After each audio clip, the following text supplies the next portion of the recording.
وسلام على عباده الذين اصطفى أما بعد فأعوذ بالله من الشيطان الرجيم بسم الله الرحمن الرحيم سورة أنزلناها وفرضناها وأنزلنا فيها آيات بينات لعلكم تذكرون الزانية والزاني فاجلدوا كل واحد منهما 100 جلدة ولا تأخذكم بها رأفة في دين الله إن كنتم تؤمنون بالله واليوم الآخر وليشهد عذابهما طائفة من المؤمنين صدق الله العظيم اللهم صل على محمد وعلى آل محمد وبارك وسلم میرے بھائی محترم بزرگوں بھائی دوستوں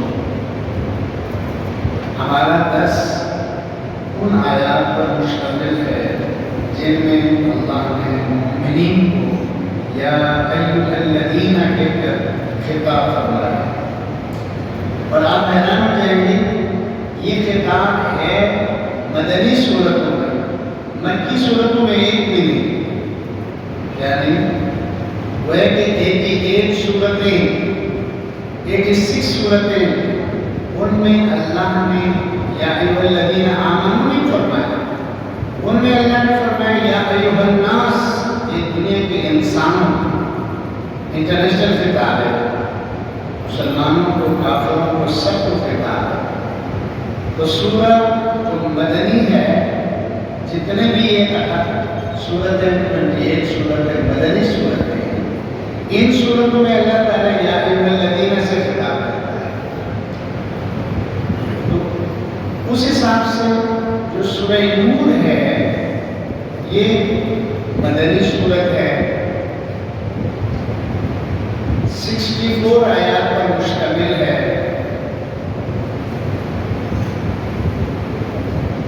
حضرت عمر رضی اللہ عنہ نے فرمایا کرتے تھے علموا نساءکم سورۃ النور اے مسلمانوں اپنی بچیوں اور اپنی بیویوں خواتین کو سورہ نور کی تعلیم دیا کریں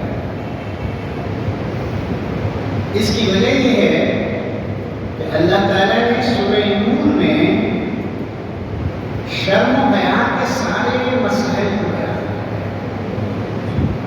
کیا اس وجہ سے میرا دل تو چاہ رہا ہے کہ اس سورت کو ہم ایک ہی آیت سمجھنے کی کوشش کریں یہ ایسے احکامات ہیں ان احکامات کو عام طور پر مسجدوں میں نہیں بولا جاتا ہماری جمعے کی تقریر اکثر سیاسی تقریریں ہوتی ہیں الا ماشاء اللہ یا نماز روزہ زکوٰۃ حج کو بیان کیا جاتا ہے معاشرت کے اصول پاک دامنی عفت شرم و حیا ان کا قرآنی اصول کیا ہے ہمیں نہیں پتہ اور آپ حیران ہو جائیں گے سورہ نور انسان کو مسلمان کو پاک دامن بنانے کے لیے اللہ نے آخری حد تک احکامات دیے اگر ان احکامات پر ہم مسلمان مرد عورت عمل کرنے شروع کریں تو ہمارا پورا معاشرہ عفت اور پاک دامنی 100% ہو جائے مردوں کے لیے الگ احکامات ہیں خواتین کے لیے الگ احکامات ہیں اور اس صورت کا خلاصہ کیا ہے اس صورت کا خلاصہ یہ ہے کہ اللہ کے ان حدود کا بیان جن کی سزائیں اللہ نے متعین کی ہے زنا ہے سزا اللہ نے متعین کی ہے زنا کرنے والے مرد عورت اس سزا کو ختم نہیں کر سکتے کوئی حکومت کوئی پارلیمنٹ کوئی دنیا کا جج کوئی دنیا کا قاضی اس سزا کو ختم نہیں کر سکتا زنا پر حد ہے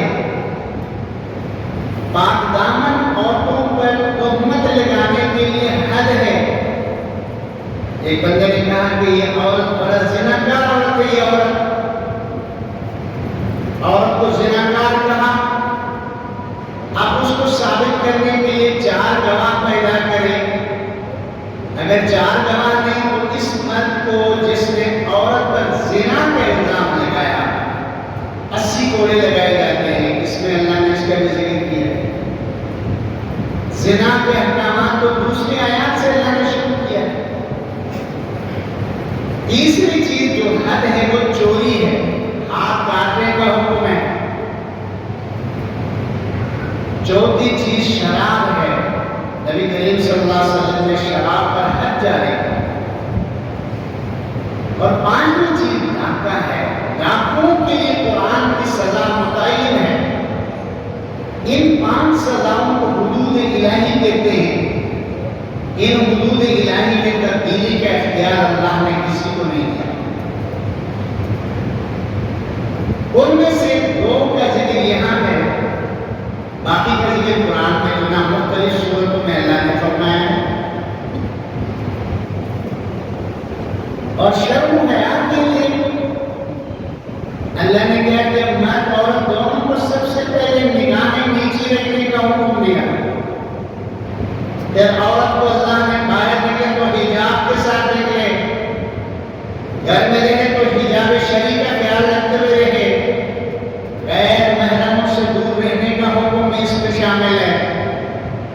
پھر اللہ تعالیٰ نے معاشرت کے احکامات کہ ہمارے گھروں میں کام کرنے والے کون سے لڑکے کس عمر میں ہماری بیویوں ماؤں بہنوں بیٹیوں کے سامنے آ سکتے ہیں اس کو بھی اللہ نے اس میں ذکر کیا ہے. پھر اگر آپ کسی کے گھر جاتے ہیں حضرت جی یہ جو بیل بجاتے ہیں یہ قرآن کا حکم ہے. آپ گھنٹی لگاتے ہیں آپ کے گھر بنانا ہونے والا یہ گھنٹی جو آپ نے لگائی ہے یہ اللہ کا ایک حکم آپ نے پورا کیا ہے. آپ کو حکم ہے کہ بھائی گھنٹی بجائیں اندر سے آواز آ جائے بہت اچھا.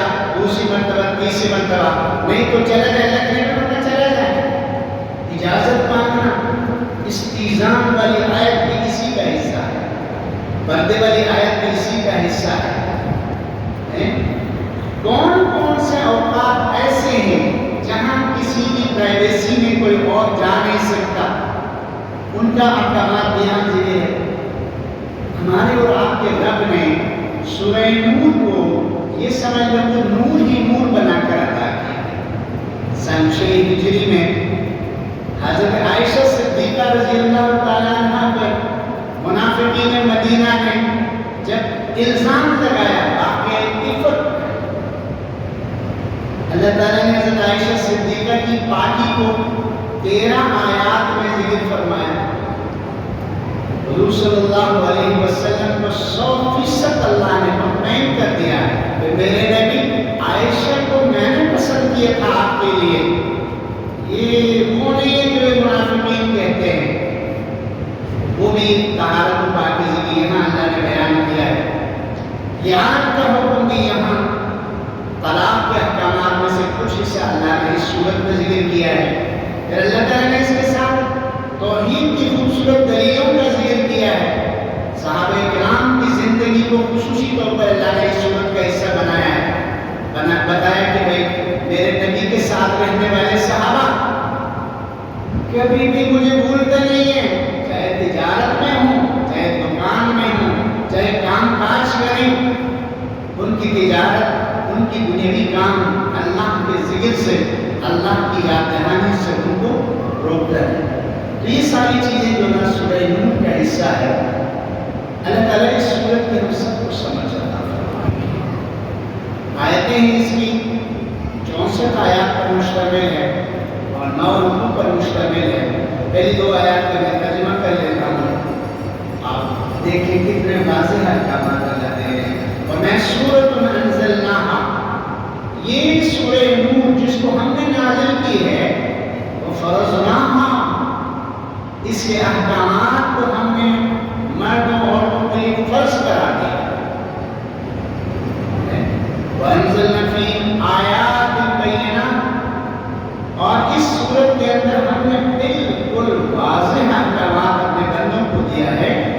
لَعَلَّهُمْ يَتَذَكَّرُونَ تاکہ یہ نصیحت حاصل کریں تاکہ یہ عمل کر سکیں. ان میں سے پہلا الزانیۃ والزانی زناکار عورت زناکار مرد فجلدوا کل واحد منہما مئۃ جلدہ، اگر ان کا جرم ثابت ہو جائے تو ان میں سے ہر ایک کو، مرد اور عورت دونوں کو 100 کوڑے لگائے جائیں، 100 درے مارے جائیں۔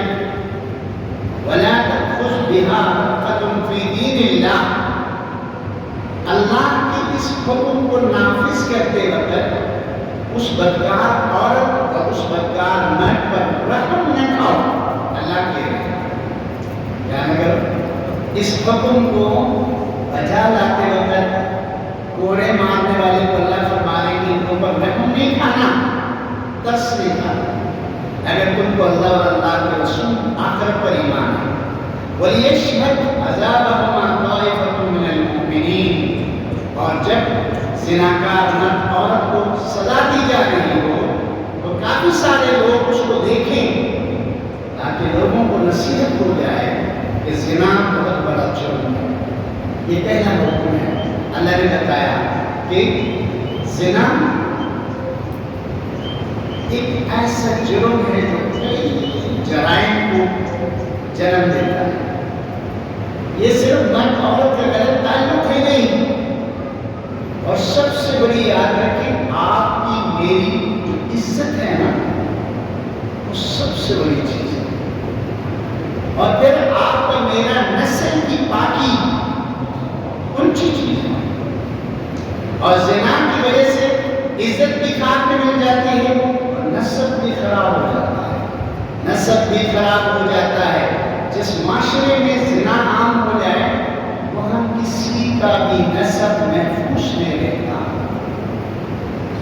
مرد عورت کا وہ غلط تعلق جو نکاح کے بغیر ہے،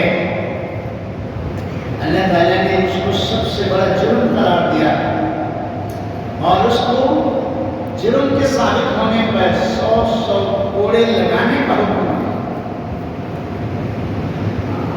اور ایک نبی کریم صلی اللہ علیہ وسلم کے اس کے ساتھ یہ بھی ہے کہ بھئی اس مرد عورت کو کوڑے لگانے کے بعد مرد کو اس علاقے سے جلا وطن بھی کیا جائے، کم از کم 80 کلومیٹر دور اس کو بھگا دیا جائے، اور 1 سال تک اس شہر میں دوبارہ آنے پر پابندی لگائی جائے تاکہ یہ آپس میں دوبارہ نہ ملیں۔ اس کا بھی ذکر حدیث میں ہے، لیکن یہ اس صورت میں جب زناکار مرد اور غیر شادی شدہ ہو، ان کے اوپر حد ہے، اور اگر وہ شادی شدہ ہوں تو پھر ان کے لیے اس سے زیادہ سزا۔ بخاری شریف کی صحیح حدیث ہے کہ بھئی اگر شادی شدہ مرد عورت زنا کریں تو ان کو رجم کیا جاتا ہے، اور رجم بہت سخت سزا ہے۔ رجم سے تک وہ زناکار مرد عورت بچتے نہیں ہیں، زمین میں گڑا کھود دیا گیا کمر تک، اور ان دونوں کو اس کے اندر گاڑ کے اس سے اوپر والے حصے کو پتھر سے، ہڈی سے، اس طرح کی چیزوں سے مار مار کے ختم کر دیا جاتا ہے۔ یہ بڑی قابل عبرت سزا ہے۔ نبی کریم صلی اللہ علیہ وسلم نے اپنے زمانے میں زنا کے حد کو بھی جاری فرمایا۔ نبی کریم صلی اللہ علیہ وسلم نے زناکار مرد عورت جو شادی شدہ ہیں ان کو رجم بھی کیا ہے، اور یہی وہ چیز ہے اللہ تعالیٰ فرما رہے ہیں کہ اس کو اگر جرم ثابت ہو جائے، ایک مجمع میں لوگوں کے سامنے ان کو سزا دی جائے تاکہ دوسرے لوگ اس سے عبرت حاصل کریں۔ تو سورہ نور کے اندر عفت اور پاک دامنی کی جو سب سے بڑی توڑ ہے زنا، اس کو اللہ تعالیٰ نے پابندی لگائی کہ بھئی اس حرام سے بچنے کی ضرورت ہے 100%، اگر نہ بچیں تو پھر اس کو اللہ تعالیٰ نے حد مقرر کی، اور یہ ایک ایسی حد ہے کہ اس کے اندر کسی بھی صورت میں قانون سازی کسی کو بھی اختیار نہیں۔ قیامت تک یہ 100 کوڑے ہی ہیں، اور ان کو جو نام ہے کوئی دنیا کی طاقت، کوئی دنیا کی حکومت ان کو ختم نہیں کر سکتی۔ تو سورہ نور کے انشاءاللہ تعالیٰ ہم ڈسکس کرتے رہیں گے۔ آپ اس سبق کو مطلب کہ بطور قرآن مجید کے طالب علم بن کے اس سبق پر اس میں حاضری دیں انشاءاللہ تعالیٰ۔ بہت ساری نئی باتیں، بہت سارے نئے احکامات